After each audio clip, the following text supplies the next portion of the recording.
The Indian Express, which is part of the International Consortium of Investigative Journalists, ICIJ, Collaborative Research, said the names of fugitive diamond tycoon Nirav Modi's sister and pharma billionaire Kiran Mazumdar-Shah's husband are also included.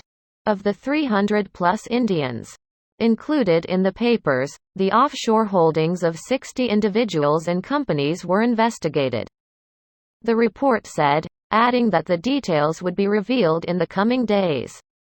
It noted that many Indians, including Tendulkar, reorganized their offshore assets following the 2016 Panama Papers investigation. And quote, evidently, Indian businessmen have been setting up a plethora of offshore trusts to project a degree of separation from their wealth and insulate their assets from creditors, and quote.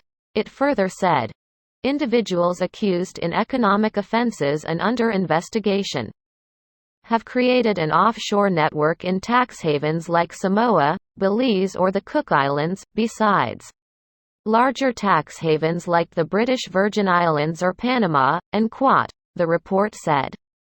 The list of names also includes people currently in jail, former lawmakers, a former tax commissioner, a former army officer of senior rank and a former law officer.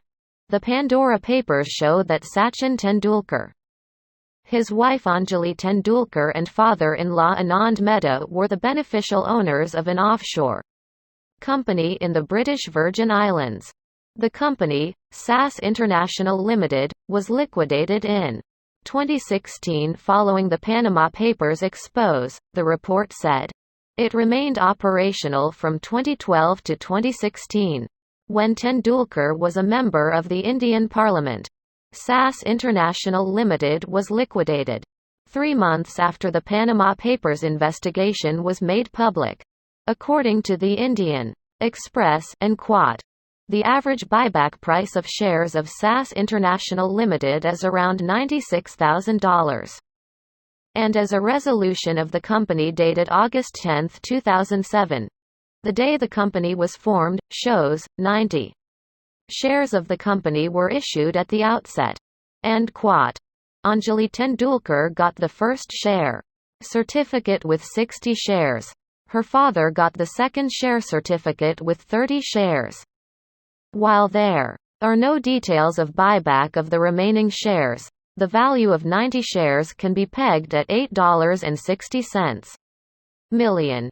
End quote. Meanwhile, CEO and director of the Sachin Tendulkar Foundation, Rinmoy Mukherjee, told the Indian publication that the former cricketer's investments were, and quote, made from his tax-paid funds under the Liberalised Remittance Scheme, LRS, and has been duly accounted for and declared in his tax returns, and quote. End quote. We reiterate that the investment by Mr. Tendulkar has been legitimately made through banking channels from India and has been declared to the income tax authorities, and quote. The CEO stressed. Ambani. According to the Indian Express, business tycoon Anil Ambani, chairman of Reliance Communications, and his representatives own at least 18 offshore companies in Jersey, British Virgin Islands and Cyprus. 7 of these companies, which were set up between 2007 and 2010, have borrowed and invested at least $1.3 billion, according to the report. Records show that service providers which manage these companies put on record that 7 of these received loans from banks which were guaranteed by Reliance, Anil Ambani, in order to make investments. For those investments that have been realized, the monies were then, in turn, loaned out by the companies to other companies, and quote. Ambani had gotten into a dispute with 3 Chinese state banks in 2020, following which he had told a London court that his net worth was zero. The publication said in the report. The Pandora Papers also named a veteran Congress leader, former minister and friend of the Gandhi family, Satish Sharma. At least 10 of Sharma's family Members, including his wife, children and grandchildren, are among the beneficiaries of the Jan Zegers Trust, a declaration the late politician never made to the country's election commission. When he was filing his nomination papers, the Indian Express reported, the Jan Zegers Trust was established in the Cayman Islands in 1995 when Sharma was the Minister of Petroleum and Natural Gas. According to the report, a second trust, JZ2 Trust, was set up in 2015 when Sharma was a member of the Indian Parliament.